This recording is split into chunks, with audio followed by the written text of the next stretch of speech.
LUSH is a company that has grown very organically, but also very rapidly. So we are in 46 countries, and we have, as of today, 2011, 750 shops around the world. And our total income is about 320 million pounds. I work in their green development area. So my role is basically to find ways for the company to become greener and more sustainable throughout the shops and the factories that we have in the UK. Originally, I have my roots in permaculture and environmental activism, but I became involved with LUSH as a consultant, helping them to find more ethical and sustainable sources for the raw materials that they use, which is lots of plant materials and soaps and butters, those sorts of things.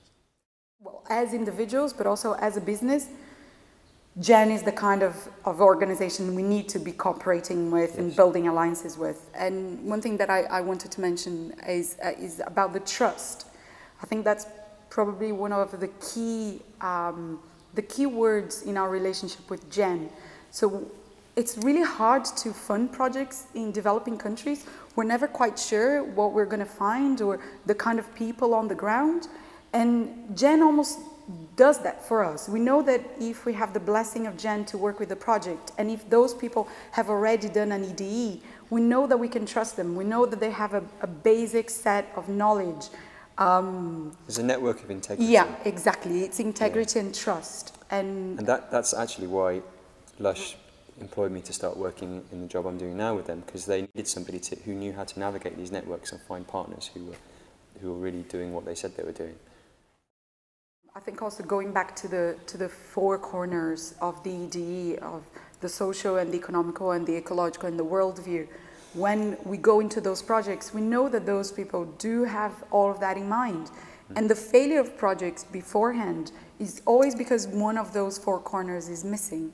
Yeah. So I think also that is a great addition to this whole level of new social enterprises and green economy that's coming, is because all the other corners are covered as well.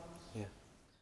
The main click that was like, wow, there is this amazing big organization doing amazing things and connecting amazing people in communities was at the Climate Bottom conference in Christiania in Copenhagen.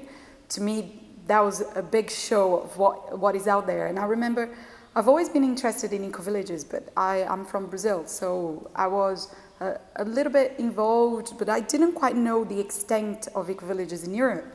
And when I went to the Climate Bottom conference in Christiania and I started looking at all those presentations, I was like, oh my God. And then I took a leaflet with all the dates of the EDE, the eco-village design education courses, and I kept it.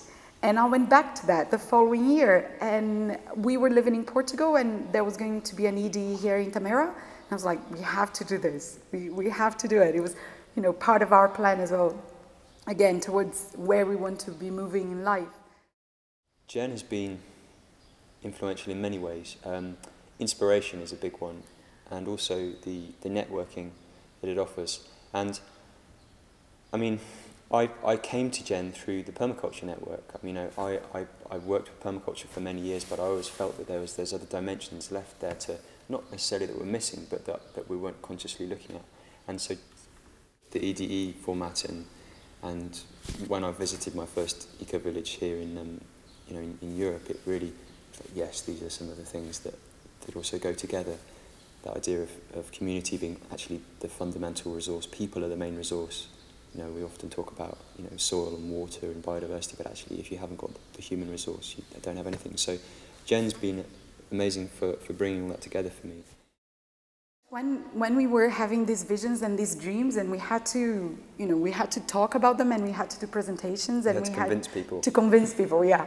I used to say that I'd like us to be a company that's 100 years old. Like Veleda is 100 years old. But Veleda started in the beginning of last century. So how can we be a company now that will still be here in 100 years' time? Or 85, because we're 15 years old. And to me, the only way to achieve that is by strengthening the partnerships and strengthening the connections. Thinking in a very corporate-minded way is by providing these partnerships that we'll be able to get raw materials in a planet in crisis where fossil fuel is an issue, climate change is an issue. At least if we have those partnerships, we are in a much better place to be able to create the materials that the world needs, because they will be very different in 100 years' time as well. So it's having this long-term vision that's absolutely essential right now. It's a vision.